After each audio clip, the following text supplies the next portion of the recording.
You are listening to ViewSource, conversations around WordPress and adjacent tech with hosts Aurooba Ahmed and me, Brian Cords. So we have been in Laravel land and Next.js land, Reacty land, but I think you probably agree with me. It's time to come back home to WordPress land. What do you think? Yeah, I think so. When you said those two, Laravel and then React Next, I was like, yeah, those are like the two like siblings, the PHP Yeah, sibling, the JavaScript sibling. I don't, I know that there's obviously like CMS siblings, kind of like Drupal, all that stuff, but I Joomla. don't, I don't Yeah. have anything to say about those. I have no experience. So I think you're right. I think we did the siblings, and now we got to come back to like the to the mothership and talk about a little more WordPress, especially because it does feel like there was a lot happening with this last release. Yeah, it's been amazing. And a lot of things are coming to fruition that, the work for that had begun a little while ago. There's a lot of excitement, there's a lot of fun stuff happening. And so let's do that. What is the exciting thing that we're going to do in this project, Brian? Okay, so we are going to do another project just like we did before, like Mhm. four-ish episodes, digging deep into a topic. Like you said, we're back on WordPress, and this time we are going to mess around with the Interactivity API because Yes. it's the thing that people either don't get at all Or or they are love. really excited. Yeah. Yeah. So I think you and I both fall in the camp of like really excited. I remember when that proposal first came out, I went on Twitter. I was just like, yes, yes, this is the thing. This is awesome. Let's go. And now it's in core. It's merged part of like, the basic plumbing is mhm. properly merged into core and you can actually use it. And I'm really excited to sort of dig into that and then see what we do with it. Yeah, and I think it's been in core for like two two releases now, but this Yeah, is the but it first one wasn't where it's like public. exactly. Yeah, like it was in core, but the public API, the public facing exposed APIs weren't hmm officially in there, but now they are. And you don't have to hack something in order to use it. You can just use it because it's available. Yeah, and that is an important thing because like I was working on something where I was using a different one, the data views API, like those new tables and stuff, which are in core, and I was like, yay, and then it's still not public. So they can put Yeah. things in core, but they won't put it as public if they think there's going to be breaking changes to it. So this means that from this point forward, you should be safe to use it. You don't have to flag any experimental features. It should not break in future versions. Yeah, we'll cross our fingers let on the that one. let the record note that I crossed my fingers because Yes. we remember what happened with classes in Gutenberg when it got merged into core the very first time and they changed it and it was something something. Yeah, we won't even We won't go we there. won't That's we trauma. know we know that breaking changes. Honestly, it's funny because breaking changes happen. Plus, there's some changes I wish they would break, like some backwards compatibility. I'd be like, I'm ready for it. I'm ready for it. Drop that customizer. Yes. Do what you got to do. Okay. So let's step back, yeah, and why don't you show us what the Interactivity API is capable of? Like, this is something amazing that when they first proposed, and they really introduced it with quite a bang. Yeah, it's definitely one of those things where, like we said, it's very polarizing. Some people feel like it kind of came out of nowhere and it's just like, it's here, it's in core, and it's very unique. So they kind of came out with this demo of this like WP Movies site, which it's basically like, if you haven't seen this, definitely go to wpmovies.dev and check it out. But it basically Yeah. just looks like Netflix and it shows a bunch of movie titles. And when you click on them, they very quickly load. Like the page loads are extremely quick. Things like when you press the like button on a movie on one corner, the like count in the top corner of the page automatically refreshes. Mhm. Things like looping through queries. That one actually, did that not do it? I can't tell if It that actually did. looped. It did, but Yeah. There's it jumped the tabs. page. Mhm. I think if you play a movie trailer, it actually stays in the corner as you navigate through the site. Like the video just keeps playing and you can go to other pages. So there's a Right. lot here. There's a lot of things, but like the central idea is that I mean, I guess the way I would frame it is like they've kind of put in a JavaScript library for the front end, like a modern JavaScript library for the front end that is really meant for everybody to use and is really built Right. like out of WordPress like core principles and some core PHP functions and stuff like that. Do you think that's a good summary? Yeah, I think so. Like right now, we do front end JavaScript in WordPress land in so many different ways. You could technically import React, you could use Vue, you could use jQuery, you could use just basic JavaScript. I mean, there's so many different ways to do a lot of things that we all kind of do, on Hmm. complex projects with like clients and stuff. We all do them. So I think that there's a really valid reason for finding a common language for how we express certain types of things that we know are common and we know everyone wants to be able to do. But I think that's really interesting about this particular demo. The demo is beautiful, first of all, right? Like it's very well Hmm. designed, it's very modern. But I think the core thing, like if I were to really crystallize this down, it's that like button. Yeah, I think that is critical because that, like we have done in the past like series arcs, Projects. we're going to build something with the interactivity API, and we're going to walk through not like step by step, but very deeply into the code of it. Yeah. And so that like button is sort of the inspiration, and we'll talk about what we're going to build in a minute. Yeah. But like that idea, because like the best kind of place where I think about the interactivity API and where I think a lot of the attention came from is that WooCommerce use case, and like Yes. WooCommerce developers worked on this feature a lot. Like this is very much an automatic centric feature. WooCommerce had a big part to play in it, and it's sort of like the best example of that like button is like add to cart. My cart up here updates, right? I add something to Exactly. my cart updates. That is Yeah. not an easy thing right now, and It is it's not. it's like Ajax and this and that and plugins. And what if my plugin has a bunch of price variations? Well, that didn't work with that. Like you can see why when I add something to my cart and it dynamically updates somewhere else on the page from a completely different block, and those blocks talk to each other, and there's a larger like data store that kind of maps everything, you can see Mhm. why this gets some developers really excited. Totally. And I think there's like, if I were to step back even further, there is a larger arc happening here. Think about block bindings, think about custom fields coming to blocks, think about the interactivity API.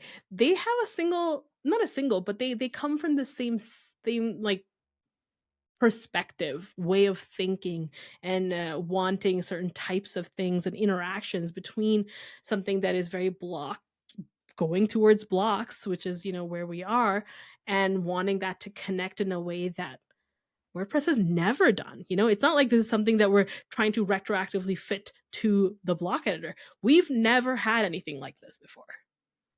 And I think if you're just building websites, you can do whatever JavaScript you want with WordPress. Like that's never going to go away. If you want to live in 100%. jQuery on the front end of your site, like no one's ever going to stop you. I don't ever see a version of that changing. If you want to build a product plugin add-on for WooCommerce, that's a different story because WooCommerce will probably lean fully into this, and maybe some of the other ones will. But honestly, I think it'll end up after some pain, I think it'll actually end up better. And like you said, like a lot of these things, like block bindings is another good example where people were making like 50 blocks, a block for your price, a block for your this, all these Exactly. blocks. And it was just like, can we just take a block that already exists and just bind it to some data in one simple API that everyone can use, that ACF can use, that pods can use, everybody? And it's like, Yeah. those pieces are all starting to come together to like, hey, we're going to be a little bit more opinionated about this stuff because we kind of have to be because we took over all the HTML, the front end of your site, and you're not allowed to like, and we took over all the CSS. So take over the JavaScript too, take over the data binding. Like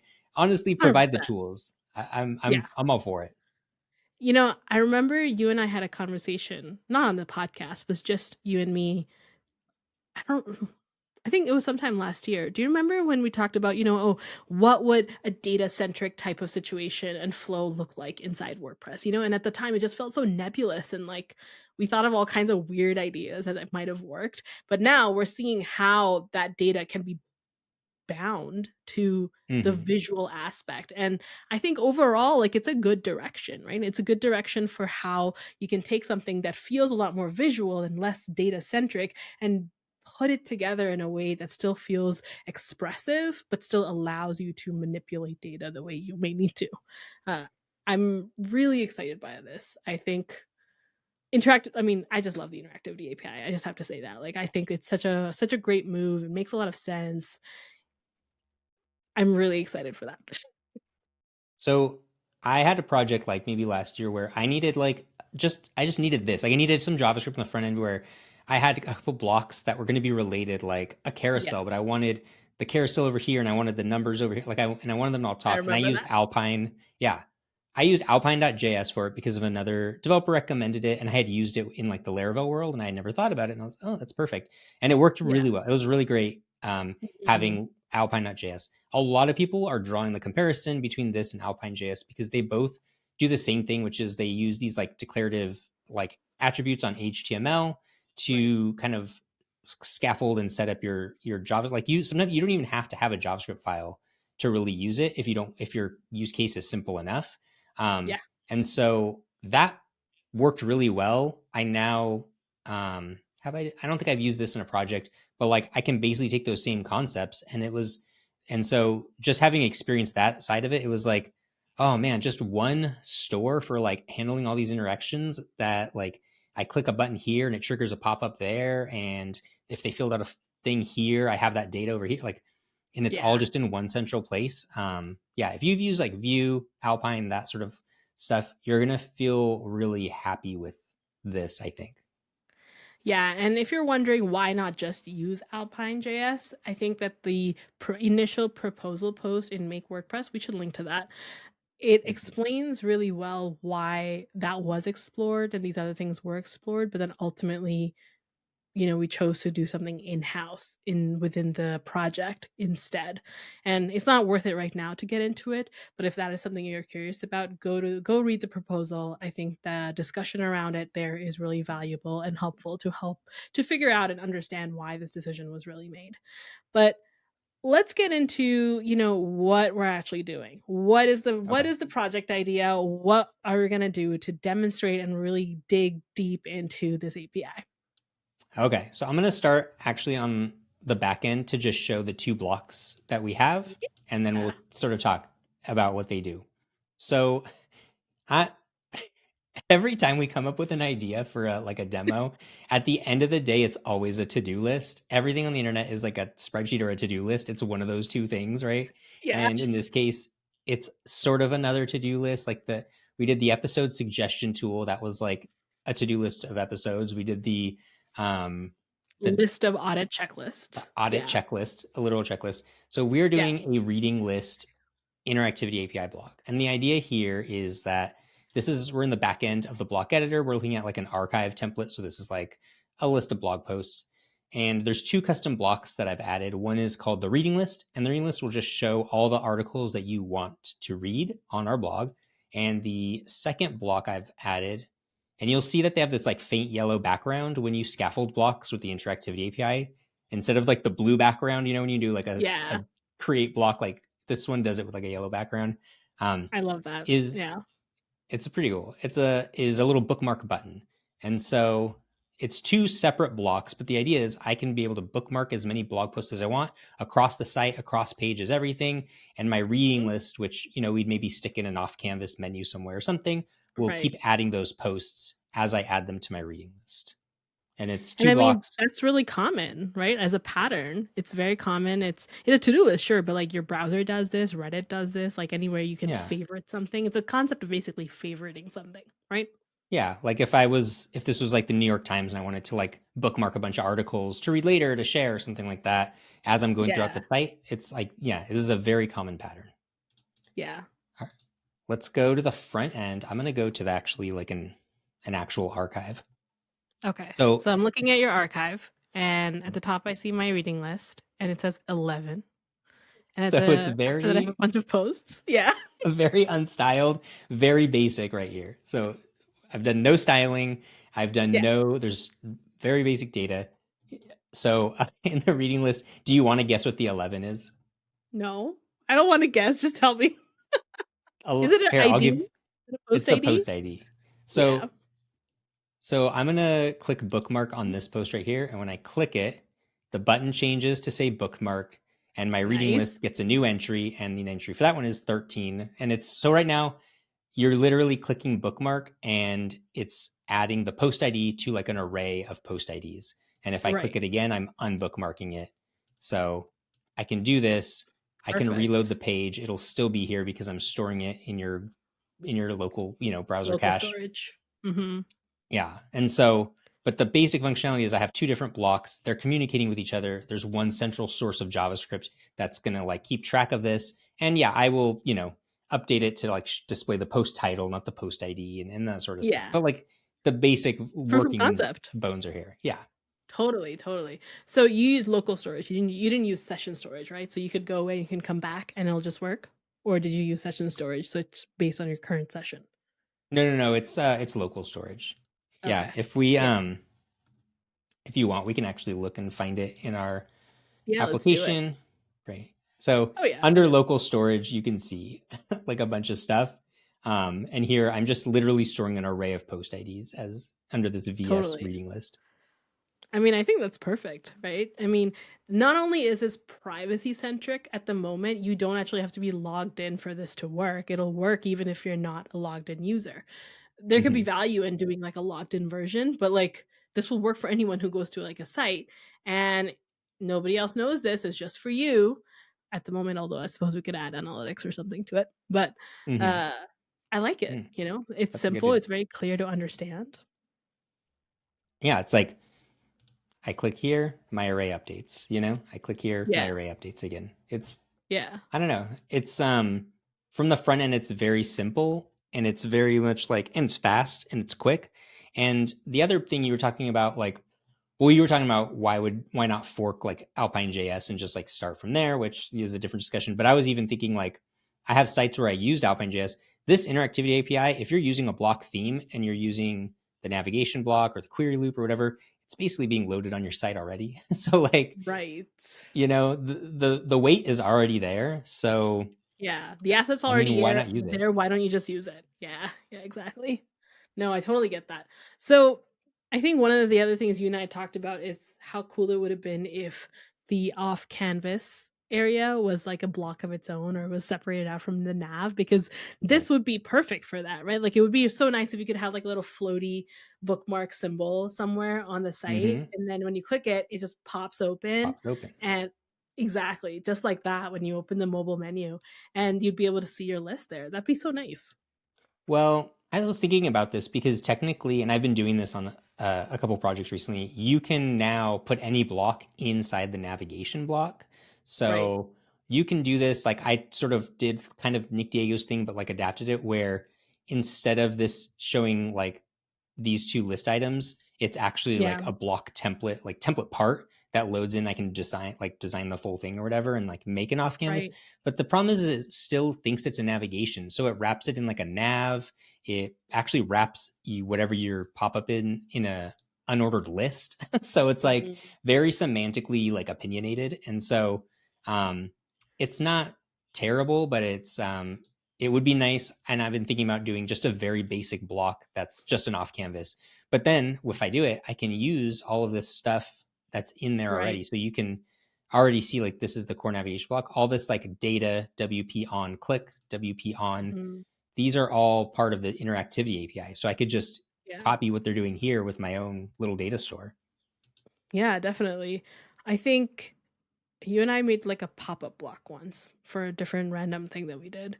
Remember? So it would be kind of like that, right? You could just have an off-canvas little block, you can add it somewhere. And in this case though, you could use the navigation block for our use case here because it is a kind of a navigation. It is an unordered list. It is all the things that a navigation technically is. So you could. Yeah, like it's like a menu of links. Yeah, that's actually a good Yeah. point. I could Yeah. just, I honestly, this block, which maybe we'll even do, I can just change Oh. it. Hmm. Yeah. But I think that'd be cool. Yeah. That's yeah, except interesting. you can't also change this icon. Yes, I think that's the other thing with the navigation block. But we won't go there because the navigation block is like it has a long and storied history. Yeah, do we want to be the do we want to turn this into a 2-hour episode? It's Yeah. I think for the purposes of this, we'll just keep it like on the page because I think we're more Yeah. like I don't want to go down the rabbit hole of that, even though I kind of do. But we Yeah, will we just kinda focus on yeah, we'll just focus on So, that. what did it kind of take to get started with the Interactivity API when you wanted to, actually use it in a plugin? Was there anything different about it? I mean, how would you get started right now if you wanted to create a block with the Interactivity API? Okay, so I'm sharing my code editor, and you know, start with the interactivity API, the key kind of thing is that it's a block feature. Really, if you think about it, like it's a feature for blocks. So to Right. use it, you have to make a block, like which sounds weird. I mean, or you have to filter a block. Technically, you can filter a block in PHP with like a render block filter. Technically, that would work as well. But Right. you what if you go to the documentation, they kind of have an example, like little starter to play around with it, and it uses the same WordPress slash create block package, but you have to pass it this kind of flag that's like interactivity or something like that. And then Right. what happens is it's an experimental version of, so you can't use this with other projects because it turns on this experimental Oh, modules flag. And so if you're why? doing, I don't know, but if you're doing other, like you kind of have to, like I couldn't do an interactive block like in a project that I was already doing a bunch of stuff on. I had to make like a new repo, like a new plugin or something for it because that That's experimental interesting. modules, yeah, it what happened. Well, it I'll be honest. What happened is that we like in code that you and I use, we use a custom Webpack config on top of WordPress scripts, and that's Yeah. what I did not like. Like Mm. it's such a weird flag. Like the thing it changes so much that literally the Webpack config override does not work at all. So Oh. Do you think this is something that's gonna get removed and just hasn't happened since we merged it into core and exposed it? I mean, I can't imagine they're going to keep experimental modules like as a requirement forever. But it's the I hope underlying reason not. is that it yeah is that it uses JavaScript modules. So Got it. the JavaScript that you load for an interactive block to use the Interactivity API uses JavaScript modules. And I'm not going to lie to you, I'm really hoping that you're going to explain to me JavaScript module because I haven't fully like wrapped my head around JavaScript modules as this like new approach to JavaScript. Well, I don't know if it's a new approach. You already use JavaScript modules every single day that you make a block, Brian. Oh yeah. JavaScript module is every single time you've imported something from a different Hmm. library, you're importing a JavaScript module, right? It's a allows you to break up your code, allows you to bring code in from a different package or library. The difference is that once upon a time, this was something a browser couldn't handle, but our browsers can actually handle that themselves. So when you import something, that's actually a native JavaScript feature and not something that needs to be polyfill, right? So instead of like Hmm. you compiling all of your code and then the whole library being having to be dumped inside that file so that the browser can actually use it, the browser actually understands being able to import the JavaScript module and it is able to use that. Now, do we always do that? Is that always the right thing even now? No, but that is maybe the one difference between like how modules were treated before and how they Hmm. can be now. Okay. So in the JavaScript that I'm writing here, like when I'm exporting, I'm actually really like exporting That's right. and the interactivity API Mm, is really importing it. exactly. So maybe the other aspect is you can inspect the code of your own files. But a JavaScript module, you can't, the other modules, other files can only see what that other file exports. They can't Hmm. inspect the rest of its code. So I think that maybe is the more defining feature of like how you might think, oh, that's a file, but that's a module, you know? Yeah, yeah. Okay. That Yeah, makes a lot of sense. That actually clarifies a lot of things. And like, I think that maybe is part of why the build process for this is a little bit different and why it's, experimental. I know that this was the release where like just JavaScript modules in general are sort of coming. I think that's definitely like a place people are leaning towards, but it definitely changed things. So this is all scaffolded out, but really there's the only thing you have to do is number one in your block.json, you just have to put interactivity true under your supports. right? So we're just basically saying this block supports the interactivity API. Mhm. And then you'll notice that instead of a normal view script, there's a view script JavaScript module. module. Yeah, So that's a new one. that's interesting. I That's very interesting because so hmm, what that makes me think about is how there are different types of modules, and I'm wondering, because I haven't looked into this yet, what kind of modules this actually is. Because when you think about importing and exporting, like when you look at a Webpack file, you remember at the top, you sometimes will see things like require something, right? Like the Hmm. term require is used and it's stored inside a const. But then in React, we don't actually do that. We actually do import something, something, something from somewhere, right? So the difference is one is require is like the kind that your browser can kind of understand on its own. It's called a common JavaScript module. And then you have your ES module, which is like the more modern official option for JavaScript that older browsers don't necessarily support right now, and that usually needs to be polyfilled, and that uses import export. In order to use import export, you must have your module be defined, like in your package.json and stuff. You have to give it the type of module. Mm. But if you use a common.js, you would not have that. So I guess I'm wondering behind the scenes what kind of module this is because it doesn't feel clear.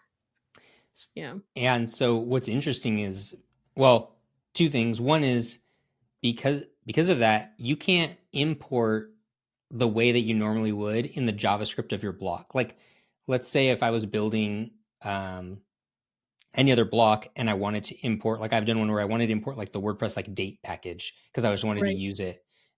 This doesn't really work here because I mean I'm on the front of the site. You can technically in normal JavaScript import it because it's all going to get bundled and built and everything like that. But this isn't going to Mhm. build all of your imports if that makes sense. You know, it's not Exactly. going to like go Exactly. get them for you because it's assuming that you're using that module approach. So like there are some different tricky things. And the second one was that I each block gets its own piece of JavaScript, but you can see here I'm actually referencing the JavaScript from the bookmark block Mm, because I wanted one piece of JavaScript for both blocks, regardless of which one was on the page, because I just wanted right. one like Yeah. data store. You know, I didn't want like 100%. multiple stores. I wanted one set of functions. So Yeah. those are like the two kind of caveats of what I've learned building out the JavaScript for this. But that doesn't affect your edit, right? It just affects what you're able to do in your front end. Yeah, yeah, yeah. This is all front end. Yeah, yeah. I mean, that's the thing about Interactivity API. It's like it's really just a front end feature. Um, Mhm. for the back end, I mean, I still have to just build like I didn't do it yet, but I still have to like build a normal like UI and normal edit.js, Right. save it. Like all of that stuff is the same. Still have to do it all the same. But there's a few things that you get to do that are cool, which is like number one, in my render block, I can use a lot of these sort of like interactivity API functions to spit Mm, out different like pieces of data that is information. all like information that I would need. Or like in this one, do I use it? I don't use it in this one. This one. So you're kind of using some of the PHP functions, but again, this is all on the front end. This is all only in the render.php. This is really has nothing to do with the block editor. Hmm. So can we look at a view.js file Yeah. that uses it? So this is I think this is really interesting because now this is where it starts to feel different, right? It's Hmm. not the way this is not what you would normally associate with WordPress. Yes. And and in a very exciting way because now this is starting to feel really modern. It is funky because all things WordPress are funky, but it's very cool. So high level, we have a few minutes. High level, walk me through what's going on here. Yeah, so high level, there's a WordPress.interactivity API like package that I get to pull from, and I Right. need two things. I need the store and get context. And so store is basically the one you're mostly going to use. Get rid of that. So I'm creating a store, and a store is just going to have it's going to hold the state for my interactivity. It's going to hold any functions that I need. And technically, on like smaller scale stuff, you can do all this in the HTML. Like you can make a state in your HTML and not do any of this. But this, we were doing enough complicated things like putting stuff in local storage that to me, it made more sense to do it in a JavaScript file, trying to write that in like a attribute in an HTML tag Yeah. or whatever. So Yeah. typically there are simpler versions of this, but we're going a little more complicated. So we're basically making a state, which is like all bookmarks. That's that array that we Right. saw. Right. And then context is our sort of way to communicate outside of our like individual state. So there's some stuff that I want to kind of store at the global context level, and then there's some stuff I need like in this instance of state. So those two sort of things work together, and then you're just making functions like I have a function for toggling it and like adding the bookmark to the array and removing it. I have an Yeah, initialization function where I'm putting stuff in context, and I have, a couple different things like that. So it if you've done this sort of like Vue.js kind of approach, you probably mhm, feel like this feels familiar. If you've done anything like yeah, with state and like reducers and stuff like on the back end, this feels familiar. But if you're not, if you've been like in jQuery world, this feels like overkill. It feels like yeah. it's a big step up for sure. You know, what I really like about this is, for example, JavaScript is something you can do inside HTML attributes. You can have like an on click and then have it do Mm-hmm. stuff. But then if you are doing more complicated stuff, you obviously pull it out into a little script tag area or a completely different file. And I just love how close this stays to like web technology patterns in that way. You know what I mean? It's declarative. It's allows you to do something within the HTML. It allows you to do it outside of the HTML. And let's be honest, when I look at this, I say, yeah, this is just simple JavaScript, and but with like really nice library that you're using in basic JavaScript. And I'm not gonna lie, that makes me really happy. Yeah, because the thing about it is as this stuff like it took me a while to sort of fully understand that I was pulling state out, and then like I would pull it out here, but then I would like use it later, or I was pulling Right. context out from here. Like a lot of that stuff was a little bit, it took a minute to wrap my head around, and it took a Sure, lot of yeah. trial and error. And there's Yeah. no console, with this there's no console. Like you can kind of console log a little bit, but like a lot of it doesn't, it does in the same like ways. So there's a lot of issues with Yeah. it. But like the nice thing is that like if I'm doing this and you're doing this, like we're gonna settle on the same approach Yeah. versus if we were just doing vanilla JavaScript with like the Wild West, it would just be, there would be no structure at all. And I think you and I both It kind of it like it that, like really was. structure. Yeah. 100%. I mean, I remember, what was it? You and I did like a zillion accordions in like 3 months or something, and then we ended up doing a talk on it, but we settled on a way, and we're like, this is how we're gonna do it, because it's nice to have a common language for how you do a certain thing, and I enjoy that this encourages that. Hmm. Yeah, and it would be really easy to do accordions with this, where you'd have a state of like which accordion was open, and you'd have a toggle for like opening and closing. And like, I mean, Definitely.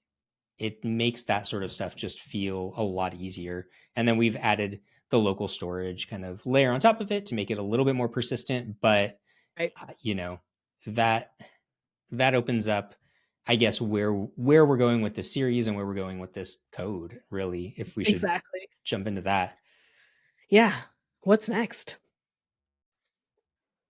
So, big picture, there's stuff that we should talk about here, which is like getting like me giving like actual real answers about store and get context, which we didn't really want to do this episode, but like actually digging into what is a store, what is context, how are Mhm. these similar maybe to like if you've come from like a React, but how are they different?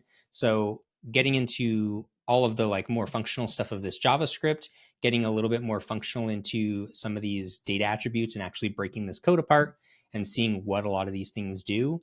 That'll be sort of the next piece of this. And then I think, like, obviously we need to add styles and stuff like that. But then the Yeah. last piece, which, we were talking about, is it would be really nice to track how many bookmarks each article gets, which means Totally. communicating back to the WordPress database, which, in our original example of talking about the shopping cart on WooCommerce, like that's exactly what they're having to do, right? Like that Yeah, information has to come back into WordPress somehow.